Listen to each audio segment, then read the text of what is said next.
Bismillahirrahmanirrahim. Assalamualaikum warahmatullahi wabarakatuh. Halo teman-teman, perkenalkan saya Sinta Dewi, salah satu dosen pembimbing kegiatan modul Nusantara di Institut Pendidikan Indonesia Garut. Hari ini kita akan menyaksikan penampilan dari Kang Suta, salah satu penggiat seni dan juga budaya dari Teater Sado. Teater Sado itu adalah unit kegiatan mahasiswa Institut Pendidikan Indonesia Garut. Beliau ini akan menampilkan salah satu cerita daerah yang berasal dari Kabupaten Garut, yaitu Situ Bagendit. Kegiatan bercerita ini akan menjadi representasi sekaligus bentuk partisipasi dosen pembimbing di kegiatan kebinekaan dengan tema pentas budaya. Sebelum kita menyaksikan penampilan dari Kang Suta, mari kita berbincang sebentar dengan Kang Suta di Sanggar.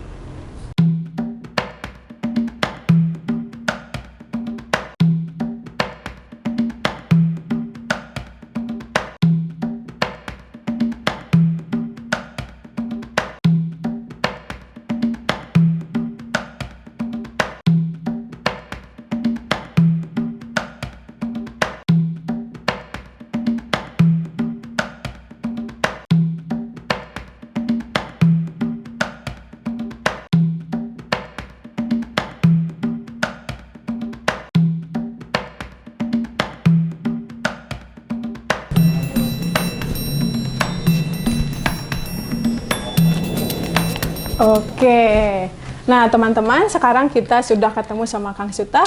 Kang Suta, hari ini jadi kita perform? Insya Allah jadi, Bu. Oke, bagaimana persiapannya, Kang? Persiapan perform ini sungguh sangat sangat harus mengerus tenaga, pikiran, segalanya untuk menyiapkan artistik, menyiapkan diri saya sendiri untuk perform begitu. Oke, di luar persiapan nih, Kang. Jadi fokus sehari-hari ini gimana, Kang? Selain ini ya, maksudnya melakukan seni dan lain-lain, fokus sehari-hari ini gimana? Fokus keseharian saya sih ya beraktivitas layaknya mahasiswa gitu ya, berlatih gitu. Terus selain kuliah juga saya membimbing beberapa adik-adik untuk giat bagaimana caranya meningkatkan kelestarian budaya ini dengan hanya cara mengekspresikan lewat latihan begitu. Oke. Akang ini kan penggiat seni ya. Sudah sejak kapan, Kang, ini terjun ke seni ini? Saya penggiat seni itu sejak saya masuk ke kampus ini, sejak kuliah saya tertarik dengan kesenian-kesenian yang ada di daerah Jawa Barat, apalagi di Garut gitu ya. Saya tertarik sekali dan untuk mengaktualisasikannya saya masuk ke sanggar ini gitu. Oh, ini sanggarnya apa namanya, Kang? Ini sanggarnya Sanggar Teater Sado. Oh, Teater Sado. Ini boleh diceritakan sedikit soal sejarahnya dan fokus dari teater ini? Teater Sado ini berdiri sejak 4 Juni 2001. Teater ini berangkat dari perkuliahan di mata kuliah apresiasi drama di jurusan Bahasa Indonesia. Okay. Dulu kakak saya itu atau senior saya itu membuat kelompok kecil dan jadilah sebuah UKM di kampus ini, dan alhamdulillah tidak hanya di bidang drama saja, tetapi kembali lagi ke misi utamanya, yaitu untuk melestarikan kebudayaan itu sendiri begitu. Oke. Nah, kita sekarang sedikit bergeser ke cerita ya. Jadi hari ini tuh kita mau ngebawain cerita asal dari Garut ya, Situ Bagendit ya. Situ Bagendit. Nah, kalau boleh diceritakan sekilas aja Situ Bagendit ini kayak apa, Kang? Situ Bagendit ini sebuah nama tempat ya di Garut lah, dikatakan ini sebagai tempat wisata begitu ya. Dan sejarah Situ Bagendit ini berawal dari nama Bagenditnya itu sendiri, yaitu Nyi Endit gitu, yang dikenal banyak orang itu adalah wanita yang paling kikir ya mungkin sealam jagat begitu ya. Karena setelah ditinggalkan suaminya dia begitu kikir dan tidak mau berbagi hartanya begitu. Jadi kenapa ada situnya, yaitu berawal dari ada sumpah serapah dari seorang pengemis yang katanya, konon katanya ketika mencabut, ada tongkat yang dicabut dan keluar air begitu dan menimpa Nyendit itu sendiri begitu. Oh, itu cerita singkatnya. Cerita singkat. Kalau kita cerita soal nilai nih, nilai pelajaran yang bisa diambil dari cerita daerah ini, Situ Bagendit ini apa kira-kira Kang, menurut Akang? Nilainya sangat tinggi sekali, maknanya bagi warga khususnya di Garut, umumnya untuk semuanya, ya lebih ke kita bersedekah begitu. Oh, Memiliki harta benda yang kita miliki, tetapi tidak lupa pada orang-orang yang di sekitar kita, apalagi ekonominya di bawah kita misalnya gitu ya, yang membutuhkan ya. Tidak harus kikir dan tidak harus pelit begitu ya Bu. Kita berbagi saja, sedekah gitu. Siap. Menarik sekali Kang. Ini saya dengar satu cerita, katanya Akang ini sudah perform di mana-mana ya, khususnya untuk bercerita gitu. Jadi mungkin ada juga tips yang bisa dibagikan ke kawan-kawan modul ya soal bagaimana apa yang harus kita miliki biar kita itu bisa jadi pencerita yang hebat atau yang baik, itu seperti apa? Yang pertama itu kuasai dulu ceritanya, gitu ya. Kuasai dulu ceritanya, masuk dulu penghayatan kita ke cerita, gitu. Nah, setelah itu ada faktor-faktor, ya faktor pendukung lah, katakanlah kalau di teater itu namanya pengolahan dari mulai olah vokal, olah konsentrasi, terus olah mimik juga, olah tubuh juga, itu harus siap segalanya. Itu penting ya? Penting sekali, apalagi mentalnya gitu. Mental itu sangat penting sekali. Begitu. Itu apa yang harus kita miliki dan harus kita siapkan kalau mau bercerita gitu yang paling utamanya itu adalah kita harus menghayati ceritanya itu sendiri gitu. Dan bagaimana caranya amanatnya itu tersampaikan ke penonton begitu. Oke. Satu lagi Kang, boleh? Siap. Sebelum kita saksikan penampilan. Oke.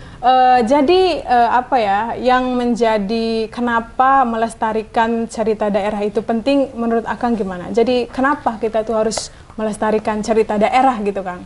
Karena cerita daerah ini nilai setiap orang ketika bercerita daerah itu di dalamnya memiliki makna-makna yang sangat bermanfaat bagi kehidupan.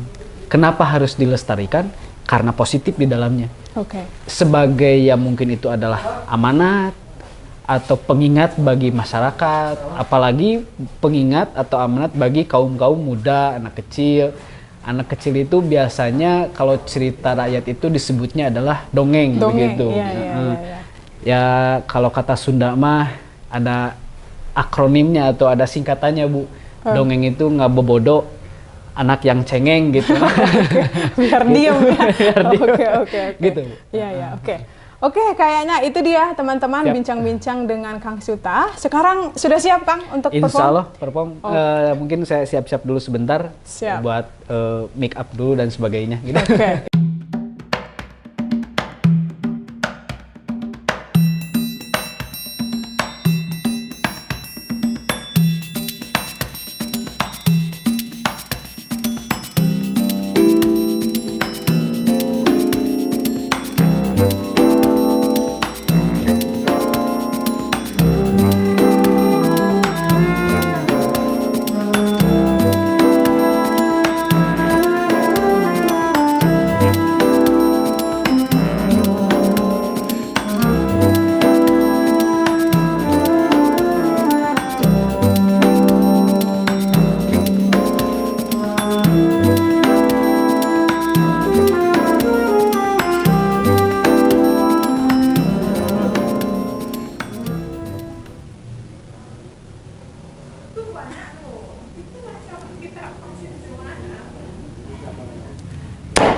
cerita rakyat.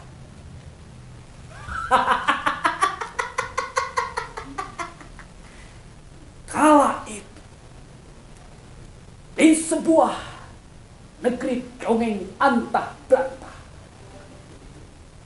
tertujulah daerah yang sangat subur, penuh dengan kekayaan. Di sana banyak petani-petani yang subur akan tanahnya, subur akan airnya, subur dengan kekayaannya.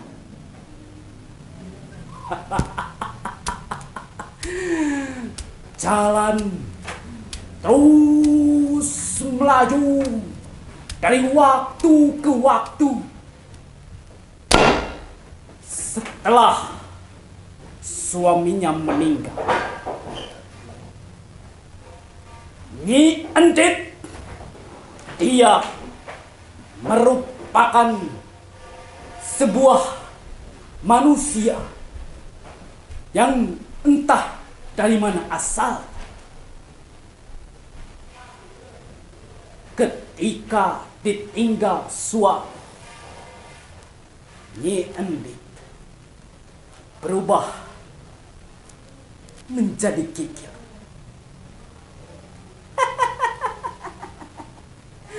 Semua kekayaanku menjadi milikku semuanya.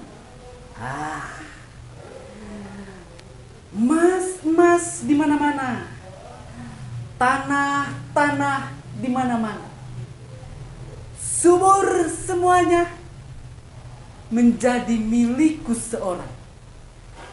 Tidak boleh ada yang mengganggunya.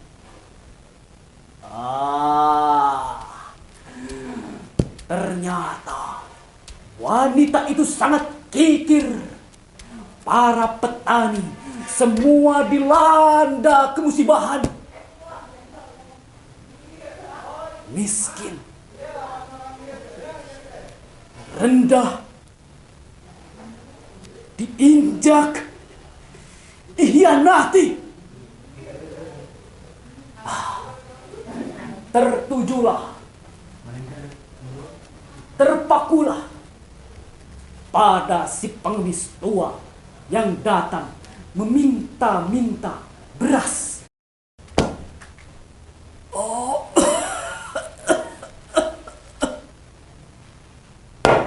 Nyi Endit yang bermurah hati, tolonglah hamba.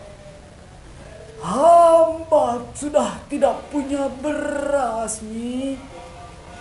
Hamba kelaparan.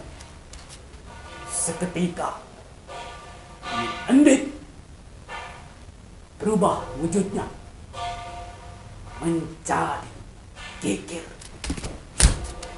Hei, lelaki tua, tidak malukah kau dengan perawakanmu yang sangat kusam itu?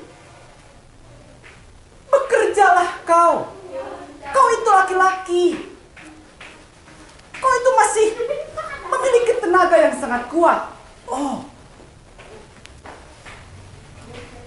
Delikan matanya yang tajam membuat kakek tua si pengemis itu menjadi geram.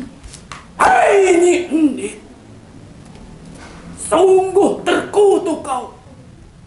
Terimalah ajabmu.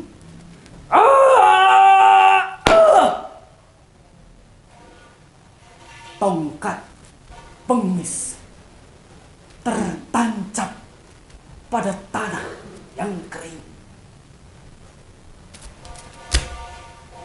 Hai, kakek tua ini sungguh lancang. Dia menancapkan tongkatnya di sini.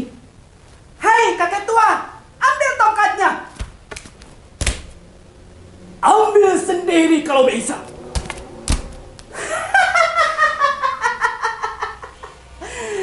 Kau sangka aku tidak bisa? Oke. Nyi Endit memegang tongkatnya dengan sekuat tenaga, mencabut, tetapi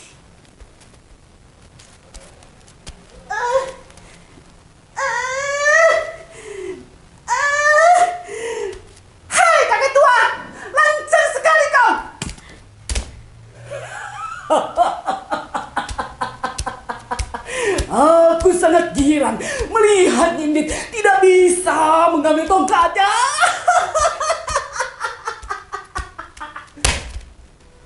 Indit yang kikir. Akan kucabutkan tongkat ini. Dan terimalah azabmu, Nyi.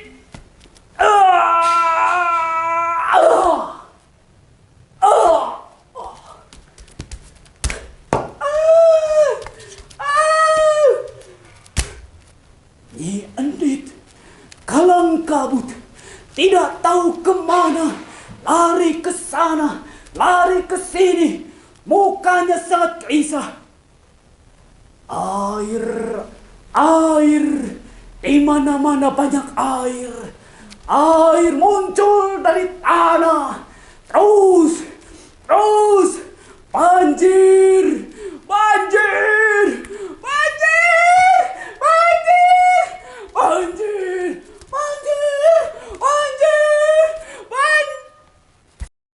tenggelam bersama dengan harta bendanya.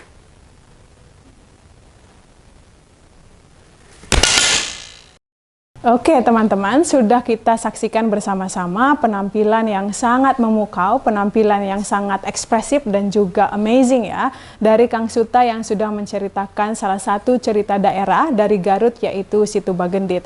Tadi juga dari obrolan yang pertama kita sudah mendengar sedikit tentang sejarah teater Sado, kemudian kita juga sudah mendengar fokus kegiatan dari Kang Suta sebagai penggiat seni dan juga budaya.